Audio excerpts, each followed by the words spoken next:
Chris, we've talked for quite a while now, largely about things that aren't Tearaway. And this will probably have a huge edit on it. Yeah, but you said that last time, and you even kept in the bit where you said, my tea's arrived. I listened to it, and I was like, you kept that bit, and I was like... Because it just had to make sense. What I might do is I might cut out a chunk of this and make it a bonus of Lewis tells Chris off.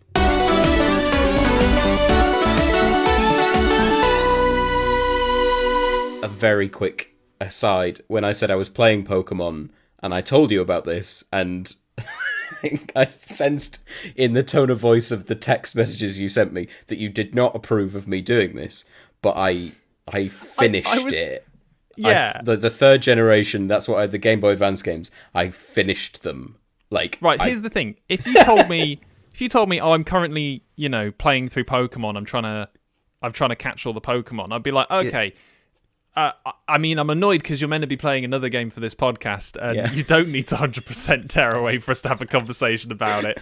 But okay, you're going to go and catch every Pokemon. Wait, you're going to go and catch every Pokemon from the Game Boy Advance series. Doesn't that mean you need 2 Game Boy Advance games and a GameCube game?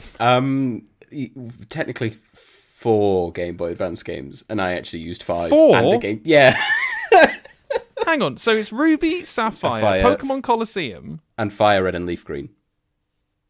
Oh my god, yeah. I didn't know you were also trading in from Fire Red and Leaf... Oh, you have to, no. and again, this is why I wanted to make a quick aside. I wanted to dip into this just long enough for you to hate me. Here's the difference between you and me, Chris. Here's the difference between you and me. Yeah. You don't have to. You don't have to do anything. You don't... to beat Pokemon, you need to go and beat the Elite Four. Actually, I don't know what it is in Sapphire and Ruby. No, it's the same. It's the same. It's Elite Four. You're right. Yeah, you beat the Elite Four and then maybe the Pokemon Champion after that if you want the bonus quest at the end. To actually collect all the Pokemon in Pokemon is mental. Yeah. It's absolutely the pastime of or actually, I wouldn't, even when you've told me that, if you were like, oh, I started with Red and Blue, and then I played Silver and Gold, and I'm training the Pokemon up and into each of them, like you're sort of leveling up the Pokedex. This is going to upset you more. You didn't do that. I already did that, and that's why I was onto the Game Boy Advance games. Well, why didn't you trade the Pokemon over from the previous games? You can't. That's why you need the GameCube game, because you can't trade from... No, you can't trade from the Game Boy Color. It's a whole thing. No, I know. And Did you not play the 3DS ports? You can't take the 3DS ones back to the Game Boy Advance games. I think you can. I don't think you can. If you can, then I've wasted there might. I don't know. I don't know is the truth. Honestly, though, I would have been content with catching all of them in Red and Blue, and then concluding I didn't need to catch them again. That's fair enough. And anyway, we're getting off Tearaway, which is a great video game. Which is a great video game. You don't need to beat 100% because it's a lovely story, and I can't even remember what the collectibles in Tearaway are. Well, we'll get to that, but because I've got all 4 painted. This is the thing. It's the 8th highest rated game on the PS Vita. But if I look at the list of games above it, that's like being the 8th most vegetarian piece of ham. Well, it's no, meaningless. This is the thing. The top game is Persona 4, which whatever, but that's multi-platform. Then it's Velocity 2X, which I believe is only there because it has like very few reviews. It has 10 reviews. I've never heard of that. I got it free. I've played Velocity 2X. I've got it free through PlayStation Plus. It's fine. It's a perfectly good game. Then you've got Spelunky, which is on everything, but is good on the Vita. Then you've got Rayman Origins, which is on everything, but is good on the Vita. It's slightly different on the Vita, but only slightly, and it is good. Then you've got Little Big Planet PS Vita, which is fine. Good. I quite like it. One of the good things about Little Big Planet on the Vita is the Vita. One of the worst things about the Vita is it didn't have like an app store the same way an iPhone does. It didn't have like these small little free games that you and a friend could like while away the out like just terrible little kind of like table football kind of things. But Little Big Planet brought all those to the Vita, which it sorely needed. So that was the good thing about Little Big Planet is it was like I've definitely finished Little Big Planet PS Vita, and I don't have anywhere near as much affection for it as I do Tearaway. I think it's an absolute injustice that is higher rated than Tearaway. No, name recognition, isn't it? Probably, yeah. Also, I think it came out earlier, so I think people were just gunning for something to be good on the PS Vita. That's literally why I bought it, now that I remember back. Yeah. Yeah. Then you've got Guacamelee, which is on everything but is good on Vita. Then you've got Rayman Legends, which is great but is on everything on PS Vita. Hey, guess what you want to know about Rayman Legends on the PS Vita, Chris? Go on. That is one of the games I've 100%ed. What? I love Rayman Legends. Rayman Legends is great, and I have 100%ed it. And this is going to upset you, I 100%ed it on the PS4, where you also need to collect like 1 million lums or something, so I had to play the online a lot. No, you have to do that in Rayman Legends on PS Vita too. And did you do that? Yep. And then... Actually, I don't know if I did do that. To be honest. I got every teensy in the game. I unlocked all the costumes and did all that. Yeah. And then it's Tearaway. And I think Tearaway is easily better than all of these games, except maybe Persona 4, which I haven't played. So that's really odd, because the big game that the Vita kind of like launched with was Uncharted. The Vita had an Uncharted game called Golden Abyss. Yeah, it's really bad. What? It's really bad. Uncharted Golden Abyss is basically a like testament to how to break the Uncharted formula. It's how to show all the climbing in Uncharted is pointless. Because you literally can just draw your way up to where you want to be, and he just does it automatically. Okay, and then something in your head clicks and goes, oh, this was always a lie. Okay. It's very difficult to defend something when you make a good point. Please stop doing that. I liked Uncharted Golden Abyss, and I'm glad I've completed it 100% because I'm concerned that you're going to explain to me why it's not good, and I'm going to agree with you. I have not completed Uncharted Golden Abyss, and I got it for free. I didn't. I bought it. Why? I mean, I can understand if you bought it at launch. It was basically the only thing to play at launch. But that was Uncharted Golden Abyss in my book is such a bad game. It nearly broke the Uncharted franchise for me. It's better than the first one, though. It is better than the first Uncharted, that's true. But the first Uncharted didn't, convince me that the Uncharted game formula was unworkable from here on out. Yeah. I guess, I think one of the reasons why I liked it... So, roughly what year did you get a Vita? Oh, I couldn't... It would have been after Tearaway came... So, 2014, maybe. Oh, okay. I was trying to come up with a theory, but you've blown a hole in that, haven't you? My theory was I absolutely adored Uncharted, and again when I picked up my Vita fairly recently because I knew that we were going to be talking about this, I picked it up a few months ago to play some PlayStation 1 games on it, and I had a look at Uncharted Golden Abyss, and I played it and I was like, this is amazing that it was on here, and it's such a cool portable game. It's such a shame that the Switch has come out and I have played that and now know what portable gaming could be.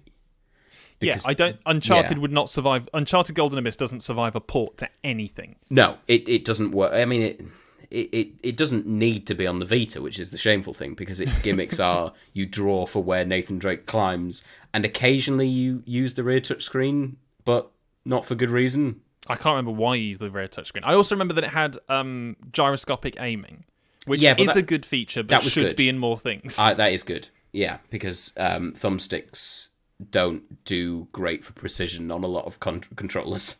Yeah, this is very true. Yeah. Did you ever... One of the games that I got for the Vita that had one of the worst gimmicks, because I think this is a relevant topic, there was an Assassin's Creed game for the Vita. Oh, Liberation. Yeah, and that was good. Yeah, I did buy that. Actually, that's good because I would say it's on a similar level to Assassin's Creed 3. Now, take that as a stamp of quality, however much you would like to.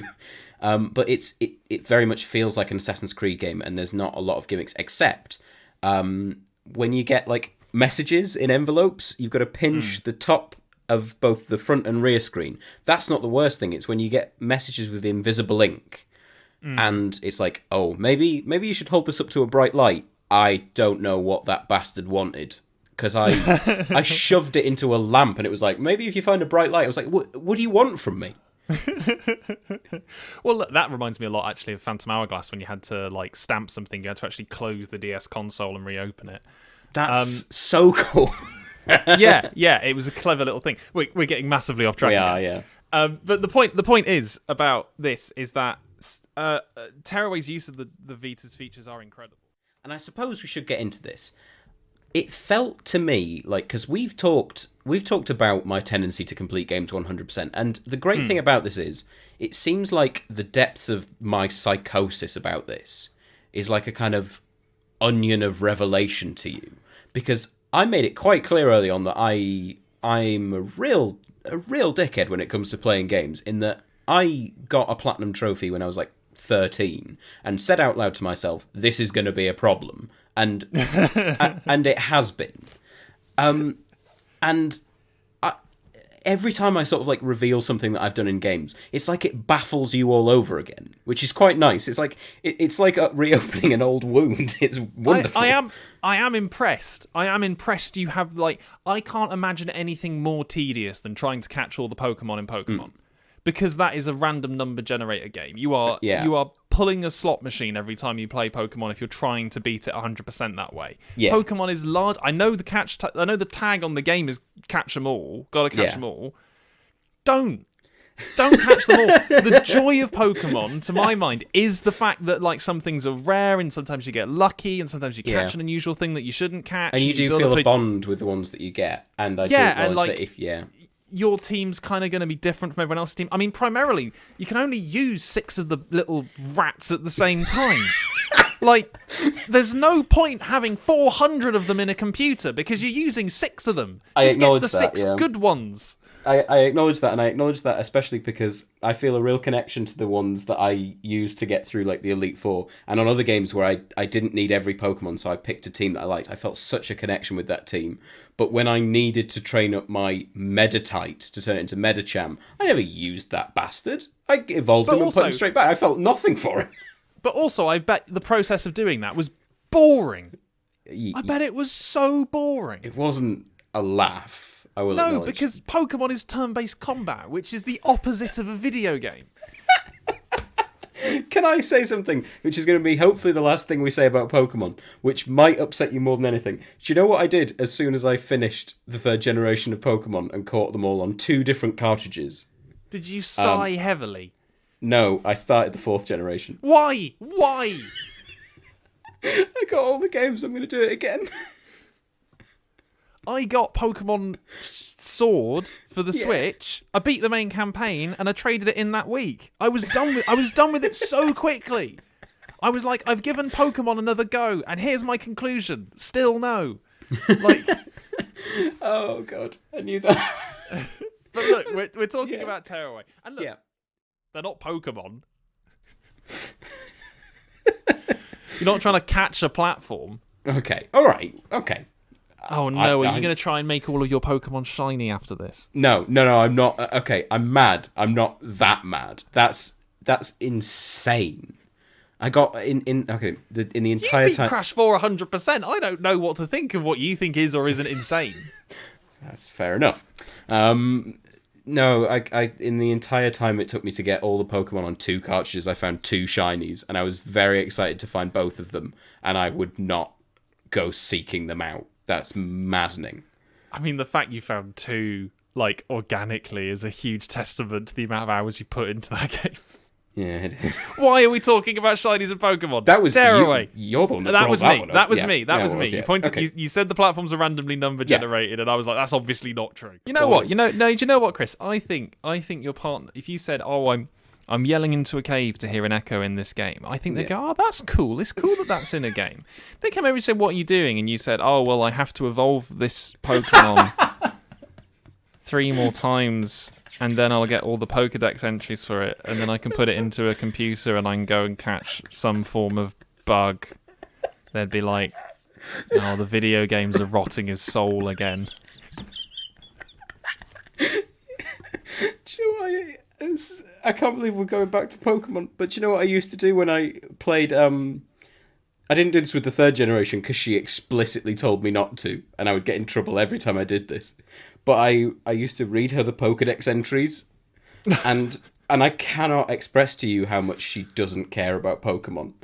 I too have a partner that I think only likes one of the Pokemon, and whenever I show her any other Pokemon, she just goes, "Stupid." Are we... That's so much like... Are we... Are we the same person? Are we the same? No, because I know when to call it quits on a video game. I started doing that for the third And I'm generation. delighted and charmed by when a game asks me to yell into it.